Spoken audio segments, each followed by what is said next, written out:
नमस्कार, आप देख रहे हैं भारत एक्सप्रेस न्यूज। अभी मैं मौजूद हूँ, ये पीरपैंती विधानसभा क्षेत्र है और यहाँ से मैं बता दूं कि बिहार में विधानसभा चुनाव को लेकर बहुत सारी सरगर्मियाँ तेज हो चुकी है। लोग अपने अपने प्रत्याशी का नाम भी घोषित कर दिए हैं। और यहाँ पीरपैंती विधानसभा की बात करें तो पूर्व विधायक जो ललन पासवान थे, उनका टिकट काट के मुरारी पासवान जी को टिकट मिला है। तो हम इनसे जानने का प्रयास करेंगे कि इस बार चुनावी मुद्दा क्या क्या रहेगा। सबसे पहले हमारे चैनल में आपका स्वागत है सर। जी जी जी, बहुत बहुत धन्यवाद। सभी दर्शकों को प्रणाम। क्या कहिएगा, आपको टिकट भारतीय जनता पार्टी की तरफ से आपको टिकट मिला है, क्या कहिएगा? मैं भारतीय जनता पार्टी का एक सिपाही हूँ। उसके पहले मैं एक स्वयंसेवक हूँ।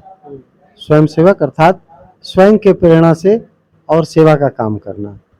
तो मैं स्वयं के प्रेरणा से राष्ट्र के लिए, हिंदुत्व के लिए और समाज के लिए स्वतः काम करते रहा हूँ वर्षों से। तो इसलिए मैं एक कार्य करता हूँ।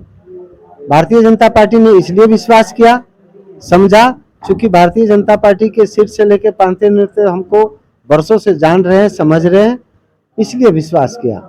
और क्षेत्र के काम के लिए कि मुरारी जी काम करते हैं समाज के लिए, हिंदुत्व के लिए, राष्ट्र के लिए। राष्ट्र प्रथम मेरा उद्देश्य होता है कि राष्ट्र प्रथम, राष्ट्र सर्वोपरि। तो राष्ट्र सर्वोपरि हो, यही मेरा उद्देश्य होता है। तो आपने देखा कि इनके विचारों को किस प्रकार ये राष्ट्र को प्राथमिकता दे रहे हैं। सर, क्षेत्र में जब जाते हैं तो क्या क्या समस्या देखते हैं? क्षेत्र में तो बहुत सारी समस्याएं हैं। उन सारी समस्याओं का समाधान तो करना अब यहाँ के जो जिनके कंधे पर होता है उनको तय करना होता है कि हमको किस प्रकार से तय करना चाहिए। तो मैं देखा हूँ कि जिस तरह से प्रधानमंत्री, एक गरीब प्रधानमंत्री, आदरणीय प्रधानमंत्री जी एक गरीब परिवार से बिलोंग करते हुए और ऊपर तक चढ़े, तो उन्होंने एक एक बिंदु को देखा है और उसी बिंदु को टच करते हुए आज देख रहे हैं कि माँ के लिए सबसे पहले उन्होंने उज्ज्वला योजना लाया, जो हमारी माताएं और लकड़ी के धुआं में, गोईठा के धुआं में और भोजन पकाती थी, जिससे कि आंख सूझ जाता था। उसको देख करके सबसे पहले उज्ज्वला योजना लाया और आज के डेट में उज्ज्वला ला करके सबको और अब धुआं से बचाना हो गया। साथ ही बिजली देख लीजिए आप, बिजली के लिए आज प्रत्येक जगह कहीं ऐसा कोई क्षेत्र ना बचा हो जब बिजली से अधूरा हो। सभी जगह बिजली चली गई, सभी जगह उजाला ही उजाला देखने को मिल रहा है और यह उजाला हमारे और आपके मन में भी उजाला कर दे रहा है। साथ ही आप देख लीजिए तो जो कोविड काल से हम लोगों को भोजन के रूप में अनाज जो मिल रहा है, प्रत्येक व्यक्ति 5 केजी जो अनाज मिल रहा है, वह अनाज हम लोगों के कितना अमृत के समान कार्य कर रहा है कि और उस समय कोरोना काल में सबों का काम बैठ गया था। इसलिए काम बैठ गया था कि ऐसा महामारी है कि छुआछूत हो गया। वह छुआछूत के कारण सारे के सारे रेल सेवा, बस सेवा सब बंद हो गया, जिसके वजह से लोगों को काम बाधित हो गया।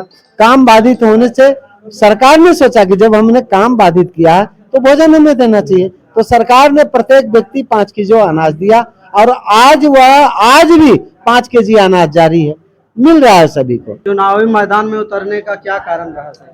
चुनावी मैदान देखिए कोई उद्देश्य नहीं रहा हमारा कि चुनावी मैदान में उतर के और सामाजिक काम करना चाहिए। उद्देश्य ये रहा कि आज अच्छे व्यक्ति के समाज में आवश्यकता है। जब तक आज अच्छा व्यक्ति समाज में नहीं आएंगे और नेतृत्व नहीं प्रदान करेंगे तो समाज के प्रत्येक बिंदु को टच कैसे कर सकेंगे आप? तो अच्छे व्यक्ति को आना जरूरी है। चूंकि मैं सामाजिक कार्य करता हूँ, संघ के तृतीय वर्ष प्रशिक्षित स्वयंसेवक हूँ, आजीवन व्रत धारण किया है और सत्य सनातन भारतीय संस्कृति, देश सेवा, राष्ट्र सेवा के लिए, इसलिए मैं अपने यहाँ पिछले कई एक चुनाव से देख रहा हूँ कि हमारा जो प्रतिनिधि होता था उनका कार्य को देख करके मेरे मन में कभी कभी और असंतुष्टता निकलता था कि क्या होता है, लोग क्यों नहीं लोग समाज के और अच्छे लोग समाज में आकर के समाज के और काम में सहयोग करें। तो आज के डेट में जो मैंने अपने समाज के क्षेत्र में जो लक्ष्य लिया है आकर के, कि लक्ष्य क्या है? लक्ष्य है कि आज वर्षों से हमारे यहाँ गंगा के द्वारा कटाव हो रहा है। जब वर्षों से गंगा का कटाव हो रहा है, इस गंगा को कटाव के रोकने के लिए बार बार लोग विस्थापित हो रहे हैं, और रानी दियारा, टपुआ दियारा और भी कई एक दियारा कट कट के गंगा में समा गया, लोग विस्थापित होते चले गए। मैंने कहा जाए कि रिफ्यूजी की जिंदगी जी रहे हैं लोग। तो सबसे पहले मैंने अपने विजन में एक विजन रखा कि सबसे पहले बटेश्वर स्थान से लेकर के बाखरपुर दियारा तक कि गंगा के किनारे पुनः कटाव ना हो, इसलिए बांध करके ऊपर से रिंग बांध बनाना। रिंग बांध बना देने से हमारा गंगा का कटाव भी रुक जाएगा, हमारे लोग जो विस्थापित हैं वह भी विस्थापित होने से बच जाएंगे।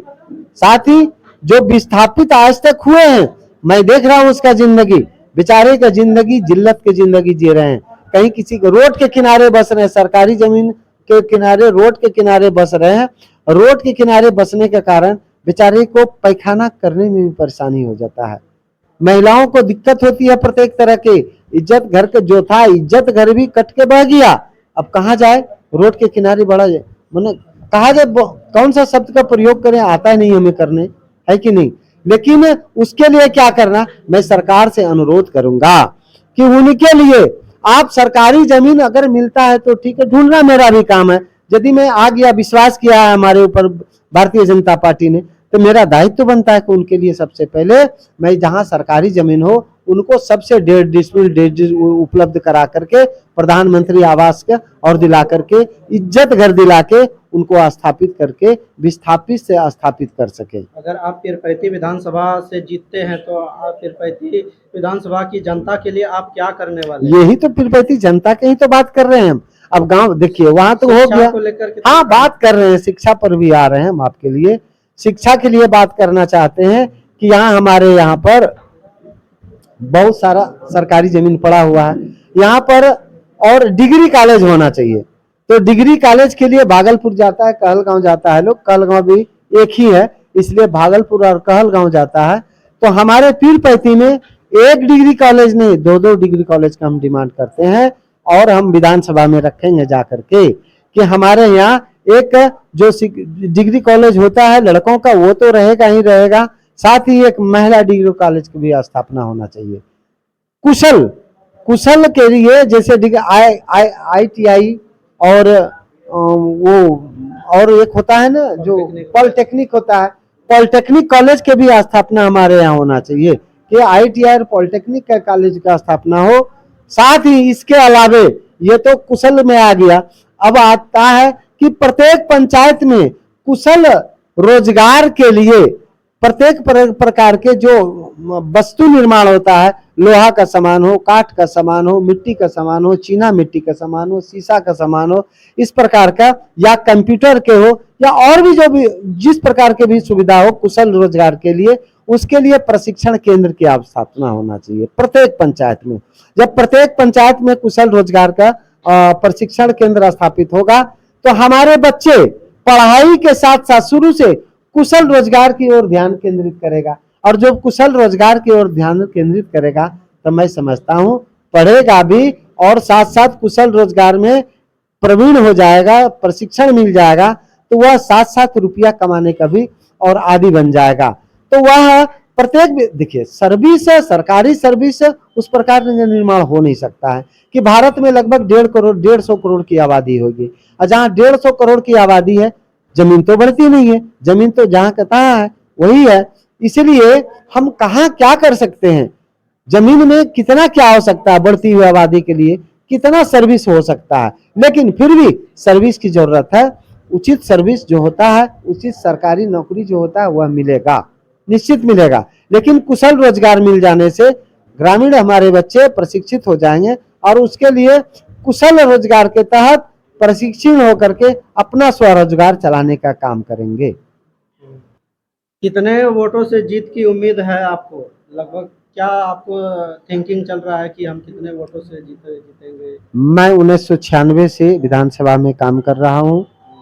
हमें उम्मीद है जिस प्रकार से जनता ने हमें बिना बुलाए, जब से हमें टिकट दिया है भारतीय जनता पार्टी ने, बिना बुलाए हमारे पीछे 35 गाड़ी लग गई, ये कम बड़ी बात नहीं है। बिना बुलाए, बिना एक पैसा खर्च किए हमारे पीछे काफिला, एक लंबी काफिला लग गई, और यह मेरे आंसू निकलता है कि मेरा आज बढ़िया क्षेत्र में प्रवास किए हैं, इतना काम किए हैं, बोल के आज मैं भावुक हो जाता हूँ कहते कहते कि जनता ने हमें प्यार दिया है, जनता ने हमें विश्वास दिलाया, मैं जनता के ऊपर खड़े उतरूंगा।